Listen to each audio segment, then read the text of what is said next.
Video mesum pasangan warga negara asing di jalur pendakian Gunung Batur viral, polisi buru pelaku. Sebuah video mesum yang dilakukan pasangan warga negara asing viral di media sosial. Video tersebut diambil di tempat terbuka di kawasan Gunung Batur, Kintamani, Bangli. Kapolres Bangli AKBP I Gusti Agung Dana Aryawan mengatakan pihaknya telah mendatangi lokasi pengambilan video itu.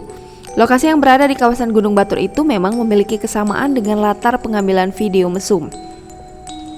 Ia mengatakan dari penelusuran sementara video tersebut sudah diunggah pada April 2020, sehingga video diperkirakan direkam sebelum April.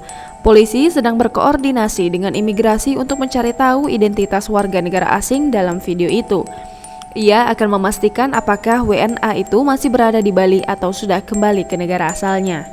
Ia menyayangkan aksi kedua WNA tersebut karena berbuat mesum di tempat umum dan terbuka di Bali. Video mesum yang beredar berdurasi sekitar 3 menit 44 detik dan viral di media sosial.